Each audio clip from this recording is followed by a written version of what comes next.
What's up, everybody, and welcome on back to the episode of the My Side of Things podcast. This is now episode 45. I'm your host, as always, Ash, and today we got our very first ever PLE/pay-per-view only episode where we'll be discussing the upcoming PLE or pay-per-view, depending on the company that it is, obviously hosted by, because, you know, WWE PLEs and all that stuff.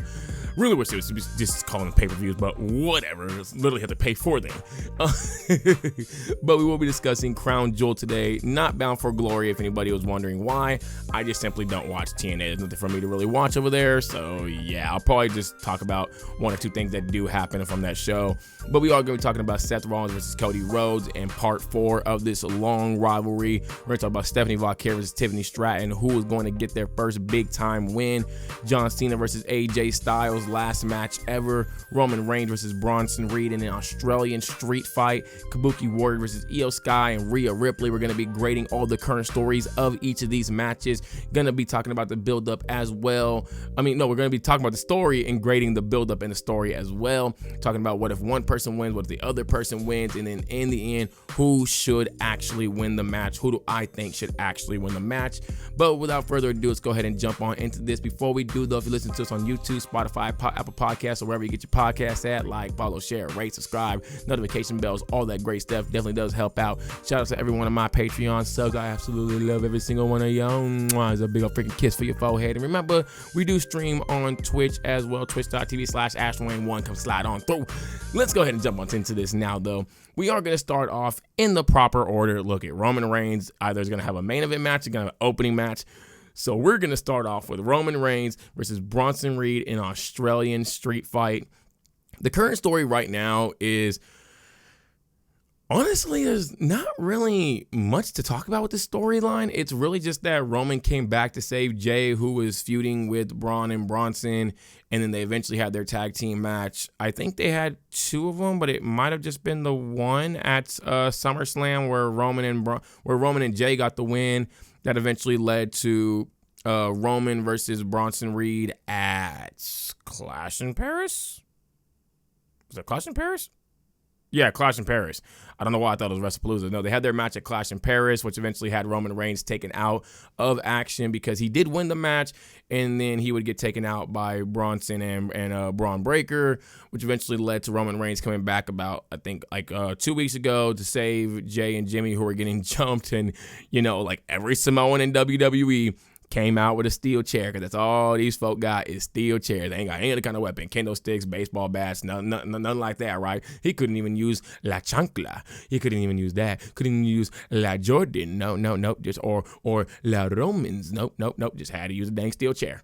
So yeah, Roman Reigns kind of wanted his he got his revenge in a sense by beating him up with a dang steel chair and hitting Bronson Reed about 15 damn times with that damn steel chair, looking like Seth when he was beating up on Dean.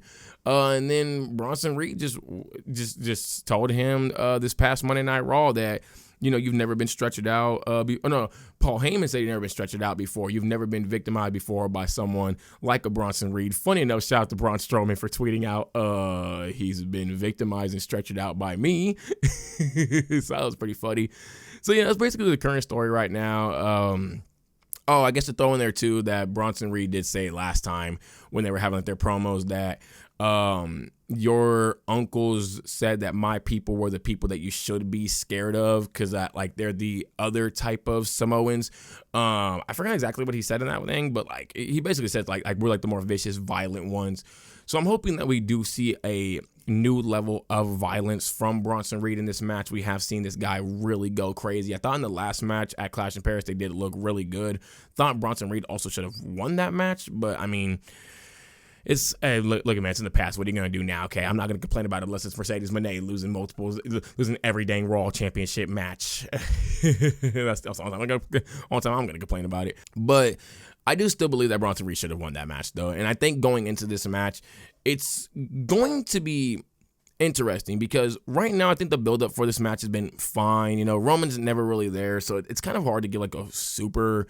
It's hard to like grade it like the other ones. Like I think the only other one I can't really grade that well either is John Cena and AJ Styles, obviously, because, you know, John Cena's not there with those retirement dates and all that stuff. I don't know, but it's hard to really grade it because Roman Reigns wasn't there, and it was kind of in a sense like he was taken out of action because of the fact that he did get destroyed by the by the Bronzos, but he was also shooting a movie in Australia and then came back to America. Now he goes back to Australia, so that's pretty funny. He's gonna stay there a little longer to go shoot more Street Fighters. So yeah, him and Cody are gonna stay there. They're gonna be bunk buddies. Probably hey, they might even just be sharing the same bed. Who knows, man? Especially with Cody Rhodes, you never know these days, man. Especially with Roman Reigns, them little shorts too. Cody was probably going crazy with them little shorts, but.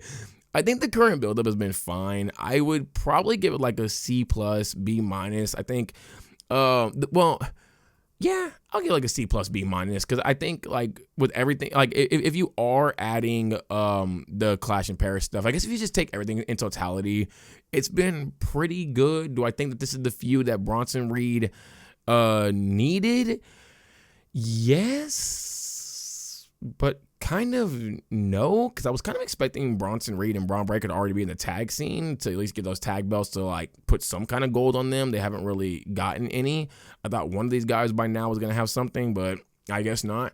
I do like this feud for Bronson because though it is like it's kind of resembling the Seth feud of last year. That's like my only issue with it is like I do like it for Bronson because he's going after big top guys. He's still technically speaking in a main event scene in a sense since he is going after somebody who is in the main event. My only issue though is that it feels like the Seth feud of last year where it's like, okay, Bronson's gonna lose one, Bronson's gonna get one, and he's gonna lose one in the end. Is that same thing going to happen here where Bronson loses the one at Clash in Paris, wins the one here, and then loses another one? It's like, well, is it helping Bronson if Roman... I mean, it is Roman Reigns, but to be fair, you haven't really made Roman look the strongest this year. He's looked a lot weaker than he normally has, so it's like, I can't... It's not like how it was with Seth, because Seth was coming off of, obviously, I guess, injuries and all that stuff. But before that, though, he was the World Heavyweight Champion. He looked absolutely awesome in the Drew match. And he looked even awesome before that as well. So it's like Seth was coming off of looking great. Oh, and in the Damian match, too, looking great. As opposed to Roman, who, well, I mean, besides, the solo match, he hasn't really looked himself. I mean, he was kind of, he didn't get destroyed in the WrestleMania main event match, but he damn sure didn't win it, and he also got turned on as well. So you kind of been like breaking him down a little bit. I do like it for Bronson though. I will say that overall I'd say about like a C+, B-. If I had to stick to one, I'll give it a B-. I think going forward though, it's gonna be interesting to see who. I mean, I guess what does this do for Roman? But then again, I asked that last time. What does this do for Roman if Roman does win? Because it's like, if Roman wins again, I think that effectively just says, okay, Bronson Reed is not going to be the guy. That's what I'm thinking. That Bronson Reed is not going to be that Mark Henry Big Show type of guy where he's a big, strong man that really should be running through like the entire roster at least for one World Heavyweight title reign. I think if Roman Reigns beats him, that kind of lets me know that it's probably not, unless Bronson just goes absolutely berserk, batshit crazy after losing to Roman Reigns and just decimates the dude. But if you're losing in an Australian street fight, a fight that you apparently have never lost, which, by the way, I will say, that's the reason why I'm giving it a lower grade. An Australian street fight is what we kind of like penciled in on. Like, you have Paul Heyman hyping it up and all this stuff. I'm thinking like, okay, we're going to go super crazy right now. Some crazy match that we just haven't heard of in WWE. And it's just an Australian street fight. It's like, okay, well, we've seen street fights before. So you didn't invent this match, dude. It's just literally a street fight. Probably have like a whole bunch of Australian, things out there and all that like things that represent Australia. Like I mean, okay, sure, whatever. I just think that like Bronson probably has to win this match, because if not, again, unless you're gonna have him go super crazy afterwards, which I don't know how you're gonna do that, because if Bronson's losing a street fight, he would have to get destroyed. Unless you're gonna have Braun Breaker come out there again, which I already assume that you're gonna have Braun Breaker out there anyway. So it's like, I think he's gonna be out there. I think Jay's gonna be out there, and then Jimmy's probably gonna be out there too. So it's like, is the fourth member getting revealed, or are they gonna have that guy show up? Better not be that guy. I have been standing on the fact that this man can't leave the country, and that has been my one claim to fame, that this man definitely did do it. Or at least he's still under investigation and all that. So it's like, I don't think it's going to be him. I think they're going to have the new members show up this Saturday. Yeah, Saturday. They're gonna have the new members show up this Saturday. I'm assuming Tony D'Angelo, maybe. I don't know, because Ricky got the title. I thought it was going to be him, but he got the title. Oba's going to be in NXT a little longer, unless that was just like a whole, like a curveball, and then Oba joins the Seth Riders. But I don't really like that for Oba if he does. Seth Riders look bad. I think getting Oba is not going to make them much better, in my opinion. I mean, no, because I thought getting Braun Breaker to make them really good. So, yeah, no. I think if Roman does win, though, it does nothing for him. It does nothing for him. Multi-time world champion, multi-time main eventer, coming off one of the greatest runs in wrestling history. It doesn't do anything for him. It doesn't at all. Like, I don't think that this adds a single thing to Roman's record. It'd be like as if like LeBron took a bad team against the playoffs. Like, I mean, you've done it already. You've done it already. It's not really that impressive. Or like if Andy Reid went and, coach another great QB to be, or coach another young QB to be super dang great. I mean, okay, you've done it multiple times already, so it doesn't really do much for you. I guess for Randy, it'd probably do a little more. But like for like Roman, though, it's not gonna, beating this guy is like whatever. It's just whatever. So I think this does nothing for him at all. For Bronson, this does the world for Bronson. I think that this really shows the world that Bronson Reed is going to be taken seriously by WWE. That this story of the Seth Riders is not going to be just about Braun Breaker, which I think a lot of us think it is going to be just about him, that he's going to be the guy going forward from this whole entire storyline to get the big time push, to go to the main event scene and all that. I think if Bronson Reed beats Roman Reigns, and heck, if they have a third match and Bronson Reed beats Roman Reigns again, it definitely solidifies that. But if he beats him here in an Australian street fight and he absolutely decimates Roman Reigns, like if he goes rapist versus Cena, not in the sense of like squashing him, but in the sense of just absolutely overpowering him and showing that we are not on the same level. I think if Bronson Reed is able to do that, that lets me know Bronson Reed will also be getting a lot from this whole entire Seth Riders thing. He's going to be a guy that's going to get a big-time push. He might even be the guy to get the first big-time push. He might be the one to get the World Heavyweight title off of somebody and go on this monster Mark Henry-esque run that really should be a little longer than what Mark Henry did, because his Hall of Fame run should have been at least about like, I would say like 100 more days and really just decimated more people on the roster. But I think that this would solidify it's that Bronson Reed's going to get a big-time push. Now, with that said, it could easily just be Bronson Reed gets his big-time win. They go do War Games and Bronson Reed gets pinned again. Although, please, Bronson Reed, if War Games happens again, do not tsunami off the top of the dang steel cage. It didn't go right the first time. We don't need no more broken feet, and especially because your foot's like still messed up and you're never going to be able to walk properly. Please don't do that. As for who I think should win, it's Bronson Reed. I think he has to win this match. Bronson Reed has to beat Roman Reigns. He cannot lose to Roman Reigns, especially because let's just live in this world where Seth Rollins loses to Cody Rhodes, because it's a very real possibility. If the Seth Riders take two big losses at a PLE, at the same PLE, that should just be it. That should just be the end of the Seth Riders right there. You lost twice to your top guy in Seth Rollins, and then one of your biggest muscles in Bronson Reed. Nah, that's it. Like, if they would have all lost at WrestlePalooza, Seth Rollins, Becky Lynch, and then the Bronsos as well, yeah, no, that should have been the end of the Seth Riders. This should be the end of the Seth Riders if both Bronson Reed and Seth Rollins lose, which is why I think that Bronson Reed needs to make his mark, and I think it needs to happen at Crown Jewel. He needs to get the win in the opening match. He needs to absolutely decimate Roman Reigns, especially after the match as well. I think he truly needs to hammer it home and just take him out for good, leave him on the shelf for a few months. Well, I guess it'll be like a month because he'll be at Survivor Series, but leave him on the shelf to the point where like we all just think that Roman Reigns is dead. Like it's a wrap. It's a wrap. So I do believe Bronson Reed should get the win here. It doesn't make any sense for Roman to get 2 wins in a row. I know there's a lot of Roman fans out there that think that he should get the win. I just don't know what it does for him.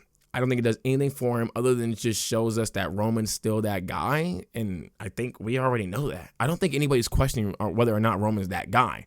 We're just simply questioning, can Triple Safe book him like that guy? Because if anybody else gets in there, we just know for a fact Roman's going to be one of the top dogs as long as he can wrestle as much as they would want him to wrestle. Triple Safe kind of making the guy look a little, for lack of better words, bitch made. just for lack of better words. So, yeah, I think Bronson Reed should get this win. I don't think Roman needs it at all. Now, for the next match, I think this is going to be the women's championship, or I guess the women's Crown Jewel championship match. Stephanie Vaquer versus Tiffany Stratton. Current story, there's no story. There's no story. There's nothing here. There's not a damn thing here at all. The story is two Chop champions and, well, okay, there is technically a story. There's technically a story. It's just not between these two. It's more so the individuals. Stephanie Vaquer, la primera, throw your ones up, acknowledge me. Stephanie Vaquer obviously came in as a super big, high marquee free agent, got the NXT North America Championship, got the NXT Championship, was a double champion at one point, won a Battle Royale at Evolution, and then went on to win the Women's World Championship against Iyo Sky, being one of the best wrestlers on the planet. Stephanie Vaquer is looking like she's basically the number one woman wrestler in WWE. Then on the other side of things, you have Tiffany Stratton, who's beating the likes of Bayley, Charlotte Flair, Nia Jax, Jade Cargill, Trish Stratus, Nia Jax again, and Candice LeRae, Chelsea Green at one point in time. It wasn't really a match, I guess. It was kind of, I don't know what the hell it was. So she's basically beating everybody on the damn SmackDown women's roster, especially if you go back to last year as well. So it's like you have a La Primera, the woman that looks like as if she's number one right now, versus the woman that's undefeated this year. She's beating everybody, the legends and all that. So what's going to give here? Who is going to be able to come out on top and show that they truly are number one in the women's division? Is it going to be La Primera, the woman that claims she is number one, or is it going to be the woman, and not just claims, by the way, but has shown it very much so many times this year? Or is it going to be Tiffany Stratton, the woman who has also shown it as well by beating all of these women, even beating Nia Jax in the last woman standing match, beating Nia and Tiffany in a triple threat match, beating Charlotte Flair at the grandest stage of them all, WrestleMania? Who's going to get this here? And I will say, the story, on paper, this story sounds great. It sounds absolutely phenomenal. You got two of the best at their absolute best right now going head to head against each other. Problem is, it's not really shown off like that between Tiffany and Stephanie, mainly because both women just can't speak on the mic. By the way, I said can't speak on the mic. I didn't say can't speak English. It's mic work, not English work. Two completely different things. I think when people think that mic work it means English work, or English speaking, I don't even understand why you actually think that. And when I say can't speak on the mic, I literally mean does not have the ability to speak on the mic because of things like tone, delivery, cadence, emphasis, being able to portray your character on the mic. Both of them can't do that at all in the slightest. So because both of these women can't do it, you can't really have them have promos between each other. And you can't really have Stephanie speaking Spanish towards Tiffany because Tiffany still is kind of learning. I think she probably would forget a lot of what Stephanie has even said while also trying to remember her own lines as well. It would just be a recipe for disaster. So I'm not even going to go too hard on Triple Safe for not having them have really any kind of clashing of buildups here. But I would have loved to have seen maybe like some matches, not between them, but like between like, I forgot exactly who did it. But there was a time in wrestling, it might have been two women, but it could have been two men, I'm not exactly sure, where it was like they were set to go up against each other. So like one of the wrestlers was constantly watching the other wrestlers' matches from the ringside, not getting involved or anything like that, but just watching. I can't remember exactly who it was. I would have liked something like that where Stephanie's having matches and Tiffany's at ringside on commentary. And then Tiffany's having matches and then Stephanie's on ringside or is at ringside on commentary. I would like something like that. That would be kind of cool. And then just like having like little stare downs afterwards, applauding each other, all that. Like that'd be pretty cool to me. But The current story, I'm actually not mad at it. I really like the story of it. So I will give that a B+. I think that is actually really cool. Again, you got one woman that's looking like as if she's just like a damn near like already Hall of Famer and Stephanie Vaquer, and even another woman who's just on this undefeated streak right now. That's cool. Two absolute peak wrestlers, two wrestlers at their peak clashing together. The build-up, though, I have to give it a D. I have to give it a D because that's not portrayed properly. And then you're having this random tag match as well against Julia and Kiana, where I don't even know how the heck that's going to work, how the heck Kiana's even going to look good against Stephanie or Tiffany, seeing as how she got squashed by Michin in like under 3 seconds. I don't really get it, but they're going to find some way to do that. So I would say build up, D. Story, B+. I really, really like it. And then as for what happens if either woman wins, I think oh my gosh, man, this is a really odd match because I feel like neither woman can really afford a loss here. I personally don't think so. I think Tiffany's first loss, the problem with it is if she loses here, obviously, yes, filler, technically speaking. But we're still going to remember that loss. And I think it's going to affect whoever dethrones Tiffany. It's going to affect the buildup of that. And I think it's going to be Bianca that's still going to dethrone her. I think when Tiffany gets to like close to whatever Bianca's record is, which is like the last day of Black History Month, funny enough, I believe around that time, Tiffany's going to start getting really, really cocky and really just trying to hammer home out. She's going to break Bianca Belair's record. Nobody's ever beaten her, yada, yada, yada. And at the end of the month, Bianca Belair is going to beat Tiffany Stratton. They're going to have a matchup, and it's going to lead to that last Friday Night SmackDown of Black History Month where Bianca Belair will go over Tiffany Stratton that day. And if it does happen right there, man, all right, triple save. All right, triple save. Now you moving properly. But I think if you are going to plan that, you can't have Tiffany lose. You really, really can't. If that's the plan, or really, I think whatever the plan is, because like if Tiffany loses, now you have to build up a whole new like character for her, basically, in a sense, because her like her whole entire thing, or not character, but like her whole, you kind of have to like build up a whole new story for her, because her thing has just been beating everybody. She's beating again Bayley, Charlotte, two fourths of the four horsewomen. You've beaten Nia, absolute just a monster on the roster right now. You've beaten Jade, super big hot commodity free agent. You've beaten Trish, a legend. You've beaten Nia in a last woman standing match. You've beaten Nia and Jade in a triple threat match. So it's like, if you don't beat Stephanie, everybody can hold that over your head now that you didn't beat Stephanie. But on the other side of things, if Stephanie wins, my bad. But on the other side of things, if Tiffany wins, how does this affect Stephanie going forward? Because, look at it. And this is no shade towards Tiffany Stratton at all in the slightest. There's definitely a gap between these two wrestlers when it comes to in-ring wrestling. Stephanie Vaquer is way ahead of Tiffany Stratton. So because she is, does this, how do I word this?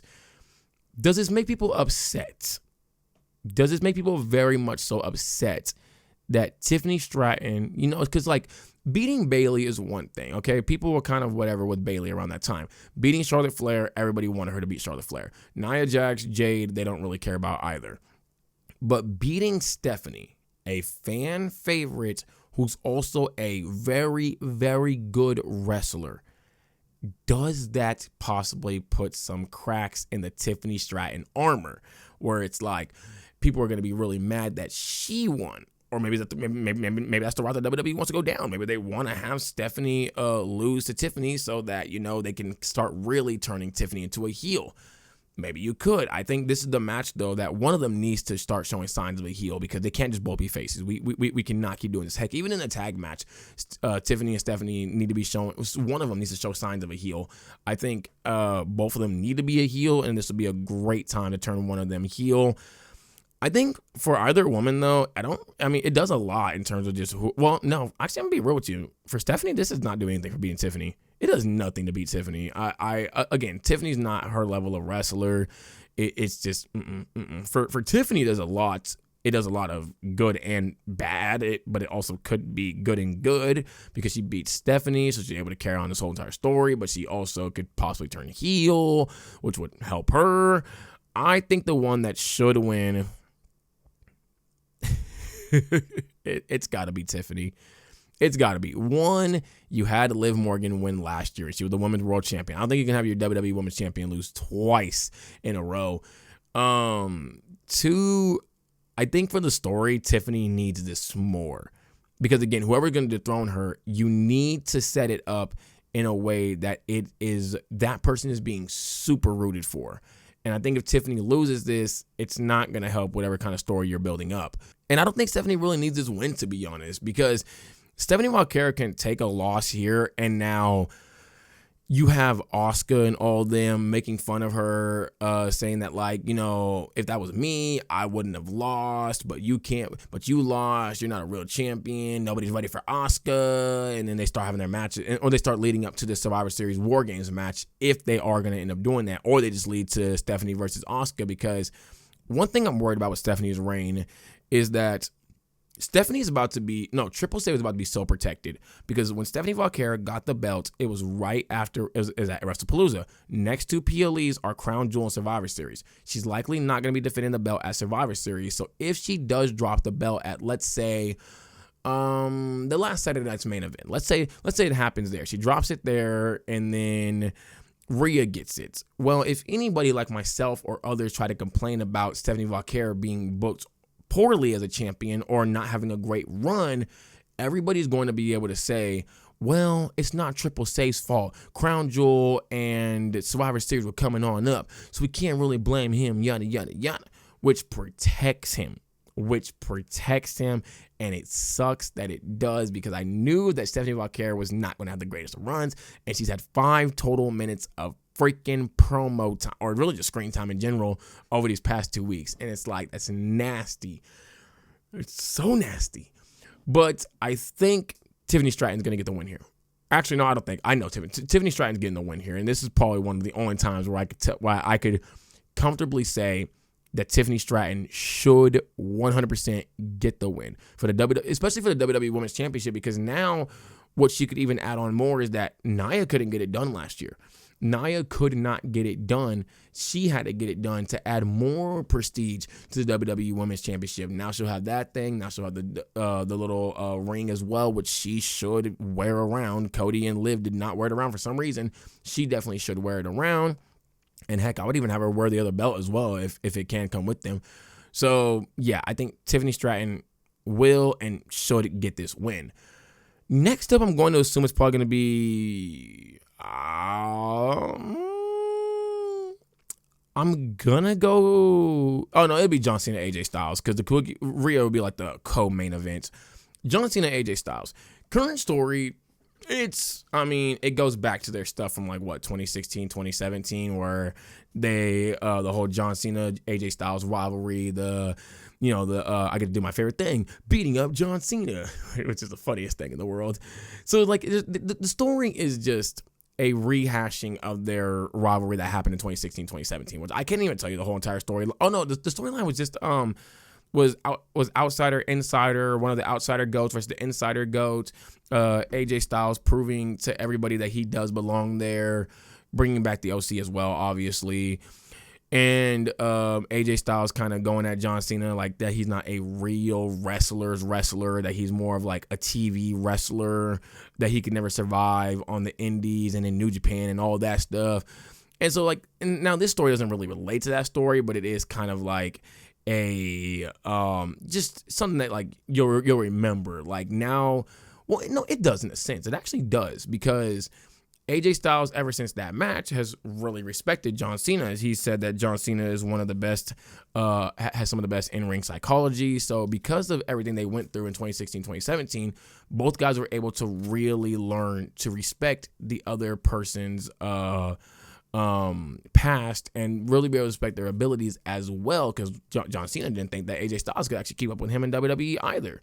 So this is a pretty cool little ending that now both guys have respect for each other. Now they just want to have one last match just to see, just to kind of spark up old things in a sense, spark up an old flame between these two lovers. So it's like, yeah, the build up, I can't really go crazy on it. I'll say that, no, you know what? No, because AJ Styles is there, and this guy's had 2 commercial promos, no, 3 commercial promos now about this whole it might have been 2, about this whole John Cena AJ Styles match. That's bad. I'm giving that an F.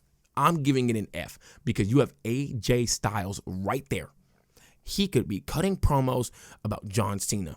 You can have John Cena record video packages to play for AJ Styles. You could do this whole build-up like how you did with John Cena and the Rapist. You could do the same thing with John Cena and AJ Styles.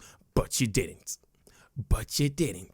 So no, it's a flat-out F. I'm not being nice to Triple Safe. I don't care if y'all want me to. I'm not being nice to him. It's not right at all in the slightest that they're treating this matchup the way it is, and it had to happen over social media.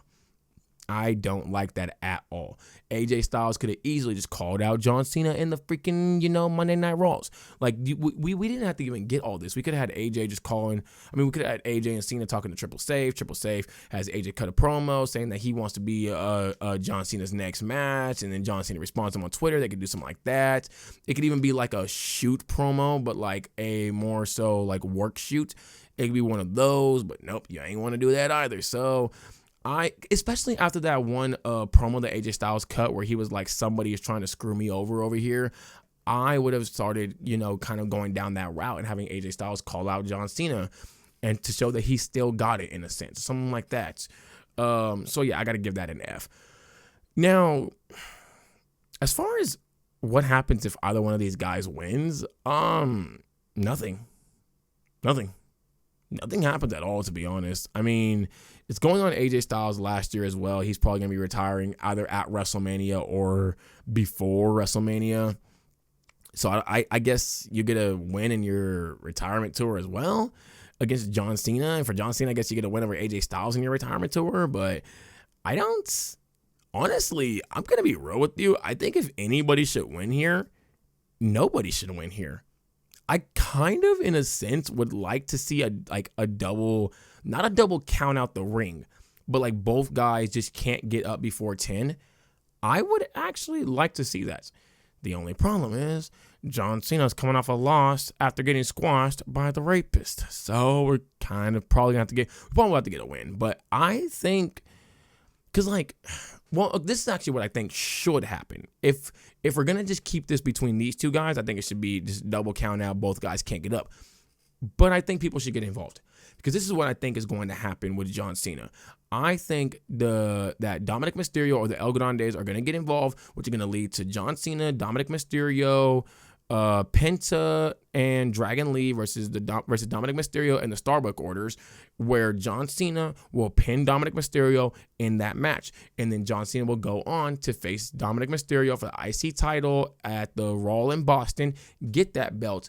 And then I think you could have a tournament take place where Sheamus wins the match, and then John Cena's last match ever is losing to Sheamus. And sure, it's not John Cena putting over some younger talent, but it's John Cena giving the guy who also was one of his biggest rivals his Grand Slam that John Cena got in the same year. That would be pretty cool. I would really, really like that. I don't like the thought of Gunther being John Cena's last opponent. I think Sheamus being his last opponent, or heck, even being maybe like a Survivor Series opponent, and then John Cena goes on to face somebody else after dropping the IC title. That'd be pretty cool as well, because I don't think he needs to hold it that long. Obviously, he only has 2 dates left, so drop it at one of the 2 dates. Well, from that point, he would only have 2 dates left: Survivor Series and then Saturday Night's Main Event. Just drop it at one of those 2 dates.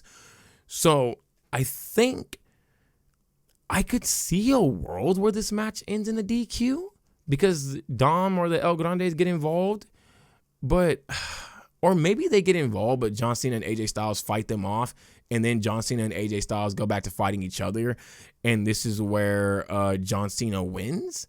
Because I think John Cena probably would get the win here just because of WrestlePalooza's BS-ery, but I'm still going to go for a double 10 count. I think it should be. I would love that so much. One of the GOATs of the GOAT of TNA versus the GOAT of WWE, and both guys, which mind you would make the partnership look really dang great, by the way, with WWE and TNA. Both of these guys are just equals. Neither one of them could get over the other one. That would be freaking awesome. So I'm going to go with a double 10 count for AJ Styles and for John Cena. Now, for the next match that we have up, it is the Kabuki Warriors versus Iyo Sky and Rhea Ripley. The current story is a weird one because it depends on where you want to start the story at, as Asuka is starting it at like the point where she helped Iyo Sky get the WWE Women's Championship from Bianca at the cash-in, which would be like 2 whole years ago. I will say, I guess you can include some of that into the current storyline, and so Damage Control as well. But I think we just started off like with, I'm just trying to figure out Asuka's whole thing with Rhea. Like, I don't get it still. There's never been an explanation other than Rhea's not family, which I get, yeah, because, there's no connection with them and Rhea, but there's also the fact that you broke up Damage. Okay, so we're going to explain a couple big things from this year, I guess. So Rhea has been trying to get had a match earlier this year with Iyo where she lost the Women's World Title to her, and then she had the special guest referee. She had the rematch with the special guest referee where shenanigans happened and ended up both of them got double DQ, or both of them got double. It was like a double just disqualification, whatever the hell it was. They both lost. Iyo and Rhea, so Iyo retained the match. Iyo retained the belt, and then went on to WrestleMania. Iyo retained the belt, and then went on to Evolution. After this, Rhea started getting really close to Iyo and was getting real buddy-buddy with her, saving her and all that stuff, which eventually led to Iyo picking Rhea when, like, a week or two before, when Asuka was in the Queen of the Ring tournament, she had told Asuka that she would love to face her, yet she never picked her, which was odd. She didn't pick her for Evolution. Instead, she picks Rhea. They go on to have this absolutely fantastic match where Naomi would cash in, which eventually led to Iyo, Rhea, Naomi at SummerSlam, and where Naomi would retain. And Asuka started bringing up things to Iyo. Well, actually, no, Asuka was already giving Iyo the cold shoulder before this. She was acting very interesting towards her, which is why I'm even more confused on why she's trying to get Iyo back. I don't. It feels like a whole entire retcon right there, but whatever, I guess. Well, not retcon, but like a whole entire plot hole. So it's like, I don't really get it, but whatever. But then you have Asuka, saying like, oh, well, had you had us there, that would have never happened, or that, you're just not good enough to be champion, stuff like this. Really trying to like break Iyo down in a sense. So now we start getting into this whole thing where Asuka and Kairi Asuka's talking like crazy to Iyo, and Rhea's not really liking it. So Rhea's getting involved in it, and then Nikki somehow got involved in it as well. I still don't understand how the hell she got involved in it. But then, so like you have like people getting involved in all that stuff, and Asuka keeps going at Kairi and Kairi-chan, just going all freaking crazy on her and shit. It's funny as hell. So as you can see, the story is a bit of a mess. Basically, what I'm getting from it is, though, that Asuka is just trying to manipulate Iyo to get her back into the family. I feel like what the story truly is eventually going to, kind of reveal is that Asuka is just pissed that Iyo picked Rhea for the Evolution match instead of Asuka, which eventually led to Asuka not getting a world title shot after losing Queen of the Ring as well. I think because Asuka realizes that she's getting closer and closer, it's likely to retiring. If you've seen that video, if you've seen like any videos of Asuka walking as of lately without her knee brace, she can't really walk the greatest. So I think a lot of it is just Asuka more upset with herself than she really is upset with anybody else. I think she doesn't really care that Iyo and Rhea are friends. I think she more so just wants to get as many people around her so that when she does get a women's world title shot, she can have potentially Iyo and Kairi help her get that, especially after Asuka lost to Jade. That's gotta be, like just hovering over her head. Like, how the heck did I lose to Jade? Like, no offense to Jade, obviously, but like Asuka and Jade are light years. Like, that's not even anywhere in the same stratosphere. So I think Asuka's probably looking at it like, I lost to her? I lost to a woman that everybody said can't even wrestle, and they know that I can wrestle? They know that I'm one of the greatest. I lost to her. So I think Asuka is kind of seeing that in a sense and is like, I need more people around me if I'm going to get this win. I need Iyo. I need Kairi back around me so I can do this. So I think that's really the storyline that will get revealed later. Now, I can't factor that in. That's just my knowledge of it, at least. So I'm going to say the current story is like a D. It's not good in my opinion. It's really all over the place. I think that they've just been trying to make things work. They've just been kind of trying to like throw things on a wall. I will say like Asuka's been bringing up the fact that she's responsible for Iyo being in WWE and that she's mentored her and all that.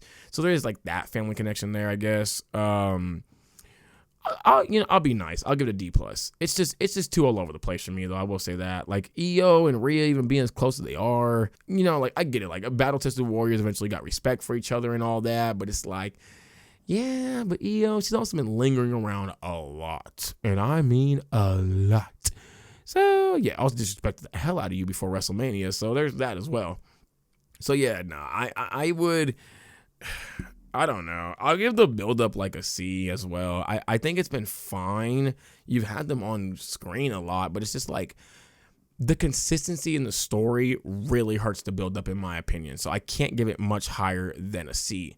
Now, the win is going to be weird here because, I mean, you would have to have the Kabuki Warriors win, right? But they also got the over on Monday Night Raw by taking out Iyo, but Rhea also wasn't there. So could something happen before this match does take place where Rhea and Iyo go after Asuka and Kairi? Because they have like that little startup pre-show thing where, they end up jumping them or something, or they end up attacking them and taking them out. That could always happen.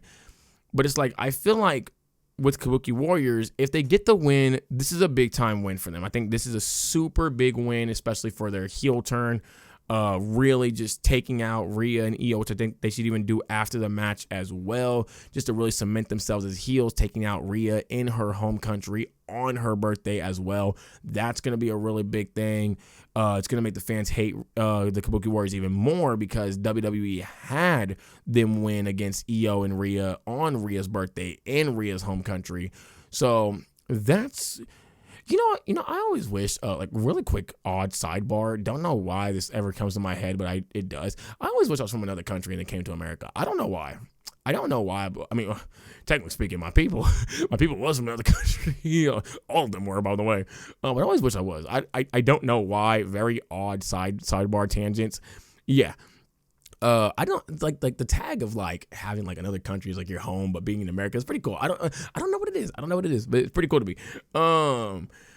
Oh, you know what? Also, too, I like if I leave America and then come back to America, it's like, it's not as nice. Like, see these other countries, they look beautiful. There's a lot of beautiful spots. Like, I would love to be for some of these spots. Even like, like the lesser known spots, or like the lower income spots. Like, you go back to that, especially as you get older. One thing I've realized as you get older is that there's a lot of beautiful things in life. You don't really see that when you're young, but like when you like the more you age, the more life look beautiful to you. Like I'd be like walking around during lunch. I'm like, damn, this grass look good in the sky. Damn, that's beautiful, man. Like, this is beautiful. So you got the birds all flying around and all that stuff. You got like the little bugs and all that. It's been beautiful, man. So if you out there depressed, by the way, about like life and all that, and you like a young folks, something like that, it get more beautiful. Trust me. It get more and more beautiful as you age. It gets harder. I'm not gonna lie to you. It definitely does get harder, but it gets more and more beautiful. Especially when you take like take a little step back, look at life and all that stuff. Smell the flowers and all that stuff. It's amazing. So it's like, I think that would be like really cool to be like go back to somewhere that I came from. Also being able to have like that thing is, I guess I could do that. Well, like going back to where I came from, but I don't want to go back to where I came from. They be shooting too much over there. No. But being able to like go back and see like just like where you came from and all that, like where you're at now, that's pretty cool to me. I could drive through there, something like that with tinted window. I probably don't want to drive with tinted windows. I'm like a shot at. I'll drive through there with like I don't know, put something over my car. I don't know, man. Goodness gracious. But to go back to Rhea side tangent, I think it would do wonders for Kabuki Warriors to get that big time win over Iyo and Rhea. Now, on the other side of things, Iyo and Rhea, what this does for them, I guess it elongates the story. Because if the Kabuki Warriors win, doesn't that really just kind of like just end things right there? I think like if they win with no heel turns, nobody new popping up, nothing like that. If they just win, I think that this just ends the story. That's got to be it. You beat Iyo and Rhea. What more do you need to do? But if you're Rhea and Iyo and you win the match, well, the Kabuki Warriors now have a reason to come after you even more because now they're super upset. Especially Asuka. She's super pissed. Especially if Asuka got like the pin on. I mean, if Iyo got the pin on Asuka or Iyo got the pin on Kairi, or well, yeah, no, specifically on Kairi, Asuka would get even more abusive with Kairi, which would cause Iyo to want to go at Asuka even more as well. So it's not going to be just Asuka wanting to go after Iyo. It's going to be Iyo wanting to go after Asuka. So there's that too. Io's whole mission now to free Kairi and all that. That'd be really cool little story, especially if Rhea is helping out as well because she may not be a part of it, but she is still trying to help it. I do like that one aspect. I will say that. The trying to help a friend in a culture that you're not familiar with, but you know that that's not right. I like that. That's a really cool story. That's a really cool story if they decide to continue to go that way. Now, as for who I think should win, Ash has two beliefs here because of a certain little Charlie running around the internet. I ain't talking about the other Charlie y'all thinking of. I'm talking about certain little Miss Charlie. I see you. I be seeing your Instagrams and I be seeing your TikToks. And there's a lot of talk about where you're going to go next in your wrestling career. If you haven't guessed who Charlie is by now, Dakota Kai, it's her real name. I'm seeing her on the internet. Now, it's very possible because Zelina Vega is going to be in Australia as well. It's very possible that Dakota Kai just went out there to go do like a whole little podcast episode with Zelina Vega. It's very possible that she just went out there to go hang out with Zelina Vega. She's saying that these are drafts. Drafts my ass. Nah, you were right over there in Australia. I think she just doesn't want people to know that she's there.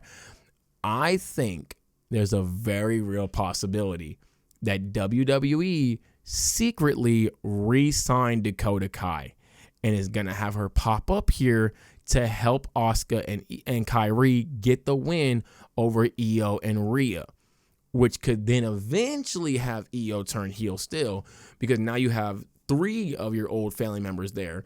I guess, well, it would also be a big place that Dakota Kai returned because, wait, is she Australian? Yeah, she's Australian. She's Australian and Samoan. So that'd be a really big place to ever pop up at. That'd be a super big pop. But I guess the only thing is, like, wouldn't it be like a face pop, though? Wouldn't it be? Damn, I think I'll make Dakota Kai no. They're going to make Dakota Kai public and to be number 1 in their own country. Damn. I don't know. I could see a world where Dakota Kai pops up. I think the more likely thing is that Iyo sides with the Kabuki Warriors. And I think at some point in the match, she turns on Rhea. Probably like towards the end. Maybe, I don't think Rhea's going to like accidentally hit Iyo.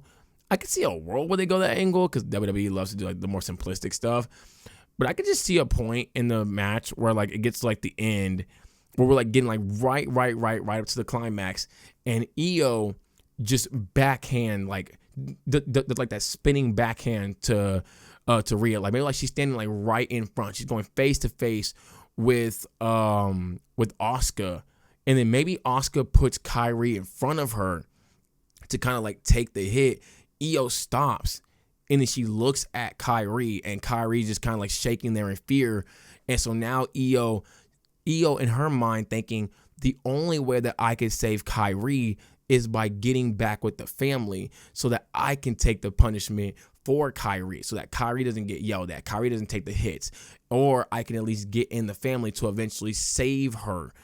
I could see like that going through Iyo's mind, and then spinning back fist to Rhea Ripley, and then Asuka pins Rhea. I could see that happening. And it would be cinema. If you want triple safe, take the idea. I don't even care. I just want great wrestling. That's all I want. Take it. If you want cinema, do it. do it. Hear this podcast episode and do it. I don't care if Iyo Sky says she loves being a face because she loves doing that and all that stuff. I do not care. Iyo Sky, baby girl, you're going to have to go be a heel again. You're going to go be a heel again because we're going to have that conversation another day. But Iyo Sky is a face versus Iyo Sky is a heel. Two completely different wrestlers. I didn't realize I wasn't charging my ring light. Goodness gracious, I didn't realize I wasn't charging it.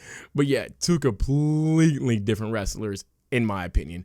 So I think the winners will be the Kabuki Warriors. I think the winners will be the Kabuki Warriors because Iyo turns heel, which will elongate the story. I don't think they win solely, like, there's no way they win without an Iyo heel turn or without a Dakota Kai pop-up. One of the two. So I think I'm leaning more towards Iyo going heel and doing the spinning back fist to Rhea because it is absolute without pauses. Absolutely cinema. But next up though we have Cody Rhodes and Seth Rollins, and I gotta say this real quick.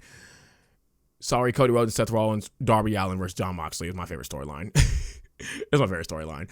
I watched this past Wednesday, and the fact that they still have me invested, even though I shouldn't be fully invested into this story. You know, I'll be fair. They're both my favorites. But I will say Darby and Moxley going on an entire year. I guess there was some time off, but going on basically an entire year. Cinema as well. But Cody and Seth, this goes all the way back to 2022 when Cody Rhodes made his debut or what, 2023? 2023, right? I think it was 2023. Yeah, because in 2024, wait, no. No, it's 2022. Yeah. Going back to 2022 when Cody Rhodes made his debut made his return to WWE WrestleMania, got the 3-0 over Seth Rollins, all the personal stuff they went through around that time. Then eventually the War Games match that would take place next year after Cody Rhodes did lose the match to, was this before or after he lost? Yeah, this was after he lost the match to Roman Reigns. And this is because of the fact that Seth was getting attacked by the Judgment Day. He's dealing with the whole Finn Balor feud. Eventually Cody Rhodes being Mr. Goody Two-Shoes that he was, would get involved and help him. They bring Jay, they bring Sammy, and then they'll have that big old War Games match, bring Randy as well. And then eventually going into WrestleMania 40, Seth would become Cody Shields. Cody wanted the match against Seth, but Cody really wanted the WWE Championship. This will cause eventually Cody and Seth to go against Rock and Roman, which will lead to Seth losing his title because everything that he risked that night, everything that he put his body through those 2 nights actually, just for Cody Rhodes to eventually go work with Roman, and when the whole Bloodline 2.0 stuff started taking place.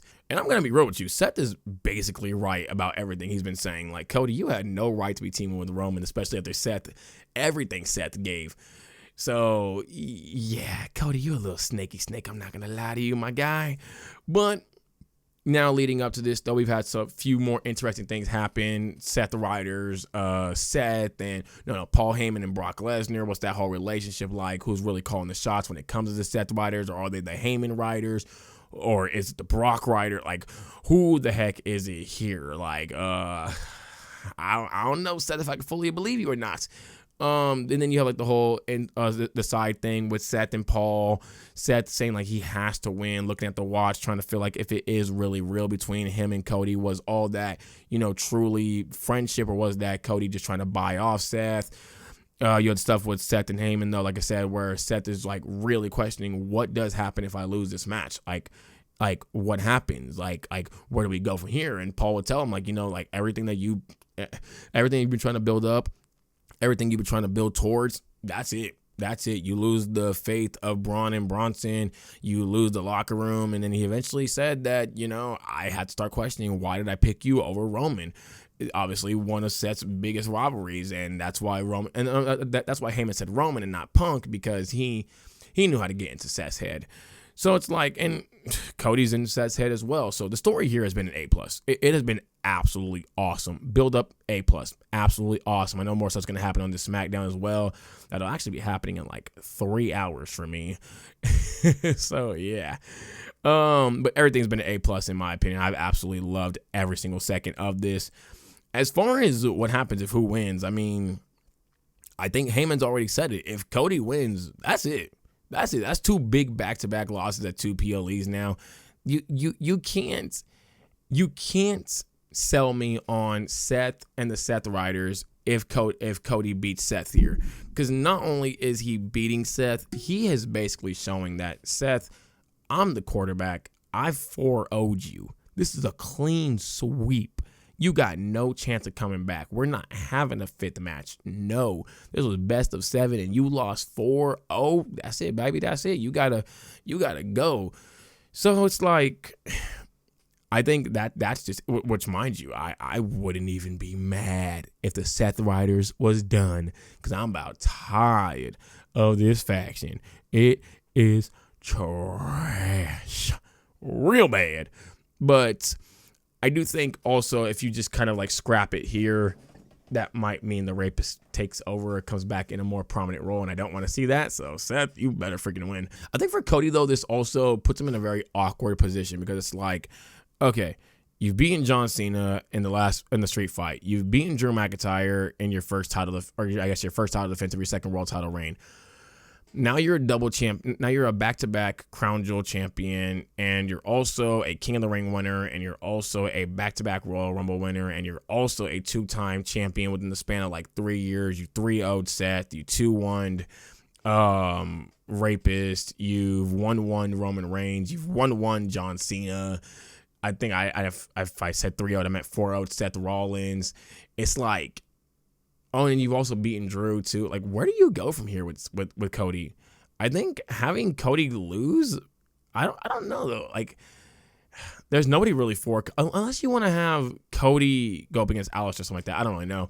But it's like, for Cody, I think if he wins, he gets in a really weird position where it's just like, there's nobody there. There's nobody there. There's no top heels for him to go after. Now, mind you, even if he does win, who does he go after? So it's like, I don't know. I think Cody, I don't know. For Seth, obviously, though, this makes him look a lot more credible as a heel by, not really credible as a heel, but makes his whole vision more credible, that he is the guy that everything runs through, that he is the quarterback, that he's also a guy that could take down the top guy in Cody Rhodes. Even though he would be 3-1, he would get one of the most important wins, because this would be for something as opposed to the other 3 that weren't for anything. So there is that as well. And I think Seth really needs this win too. It hasn't been the greatest year in the world. This would make the year look a little better. And then there's also the thing of last year, Cody Rhodes won. He was a WWE champion. Gunther lost. It was the World Championship that looked somewhat credible as well, and look like a real 1-1A belt with the WWE Championship, even though it really isn't. So there is all that. I think, though, there's still a problem here. There's still a very odd problem here.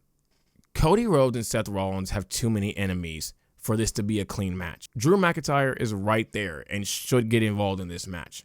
Randy Orton is right there, and I know he's not technically Cody's enemy now, but he keep eyeing that title down like as if he want to sleep with that thing.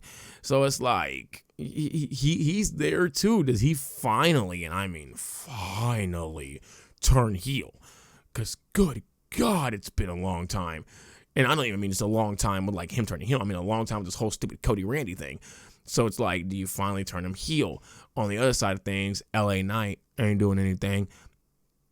Yeah, he's not doing anything. Jey Uso's not doing anything. Unless, well, I guess Jay and Jimmy will be in the Bronson stuff. But like, LA Knight's not doing anything. CM Punk's not doing anything. I don't think either one of them get involved in that whole Usos. Well, I guess Roman, Bronson, shebang bang. I don't think any of them get involved in all that. So LA and CM Punk realistically have a reason to go after Seth Rollins. Now, this is where maybe the fourth person could pop up, and maybe that isn't Obafemi to take out both of them, because who would be more realistic to take out both LA Knight and CM Punk? I guess Tony D'Angelo is somewhat realistic, but I don't think so. I think Obafemi is a lot more realistic than Tony D'Angelo. Unless it's Omos, that'd be pretty cool. So it's like, somebody's got to get involved. Somebody has to. And Cody ain't really got much shooters left, unless it is Drew and then Randy pulls up and then Randy accidentally hits Cody at that point in time. You could do that. This match is weird. Like, it can't be a one-on-one either, though, because if it's a one-on-one, why is nobody getting involved? Like, if there's no Brawns, no Bronsons, no Heyman out there, no nothing, Why is LA Knight or CM Punk not getting involved? They have a clear shot at Seth Rollins. Why is Drew McIntyre not getting involved? Why would Randy not pull up on Drew? Like, why would none of this happen? So it's like, are we even going to get a one-on-one match? Probably not. So, I don't know. I think the person that should win, though, is Seth Rollins. I think he has to win here. Look it, man. I'm all for pivoting sometimes, but at this point, you're too deep in. You gotta find some way to fix this damn storyline. If it's bringing in another person, it's bringing another person. If we gotta turn the damn Seth Rollins into the damn Seth family, we got to, man. Because goodness gracious, this group is just a whole lot of something with a whole lot of nothing to show for it. So yeah, I think Seth Rollins should win this match. I could see a real world where he doesn't, but I'd be surprised. I would be shocked if they had Seth Rollins lose, not even just because he's 0-4 against Cody, but specifically because he lost while on his, I guess you could say, biggest run. That would be very, very interesting decision making by Triple Safe. So I'm going to go Seth Rollins wins this match. Overall, though, this PLE is just kind of there. It's kind of there. I don't know. It's not like I feel like there's more hype for Bound for Glory than there is for Crown Jewel. Maybe because like Crown Jewel, especially with WWE, has become more like a B tier PLE. Like nobody really, has much care for it. And the whole ESPN thing as well, and the issues with ESPN last time, and they're gonna persist this time. That's why I'm gonna be hitting my whole little shout out to the Pirate King Monkey D. Luffy. Yeah, you know what I'm talking about. Shout out to Stephanie McMahon as well for them VPNs. But it's just like, man, I think there should be more hype for this. John Cena, AJ Styles, Cody Rhodes, Seth Rollins, Iyo Sky, Rhea Ripley versus Kabuki Warriors. There should be more hype for this, and it just feels like as if there's not. It feels like as if there's not. And I don't understand that. I don't understand that. Like, I feel like I'm more hyped up for Collision with not really much of anything happening that I know of, at least. And yet I'm more hyped, and but yet I'm still more hyped up for that than I am Crown Jewel. And it's not, WW or AEW Mark. No, it's that they haven't really made me feel hyped up. Like, nothing really happened over this past week to get me more hyped up for that match. Nothing for the matches. Nothing really did. So it's like I'll say like the build up for this PLE has kind of been the same as every other build up for the PLEs, where it's just like a C, like a D plus to a C minus. I will say better, a tiny bit better go home show than as of recent. I will say that, but I don't think it's been like anything too impressive by any means. Overall, though, look, I'm going to watch the PLE. Am I going to watch it at 5 a.m.? I don't even know. I don't know if I'll be able to. I'll probably be asleep. I'll probably miss a match, something like that. I'll have to go back and rewatch it. But I will say that, like, I'm going to try to watch it at 5 a.m. If not, I'm just going to watch it, like, earlier in the morning, like probably like 7, 8 in the morning or something like that. So, yeah. But, like, this is the Get Right pay-per-view for WWE. Do the things that need to be done. Don't play it so extra safe.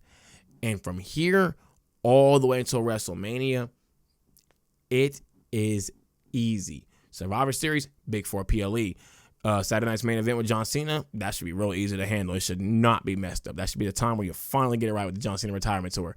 Royal Rumble, Big 4 PLE. Elimination Chamber, basically becoming a Big 4. The PLE is going to have a Big 5 now. WrestleMania, like, everything is like just big show, big show, big show, big show, big show. So you're planning for all of these big shows. It should be great buildup. It's not like you're planning for Backlash, Money in the Bank that you don't even really care about, and a bunch of Saturday night's main events in between WrestleMania and SummerSlam. No, in between Crown Jewel and WrestleMania is a bunch of big PLEs. This should be the start of your Get Right. If it's not, and things don't go the way that the audience wants them to go because you want to play it safe, that's going to be interesting. We're going to have some interesting conversation to talk about when we have the next podcast episode and over on TikTok and all that stuff as well. But with that, though, that's going to be for me. Y'all definitely hope y'all did enjoy this episode. As always, if you did, like, subscribe, notification bell for more. Links, everything will be in the description below. To all my Patreon subs, here's a big old freaking kiss for your foreheads. Love every single one of y'all. That's it for me, though, y'all. I'm out. Peace. Have a great day, everybody. Bye, yo.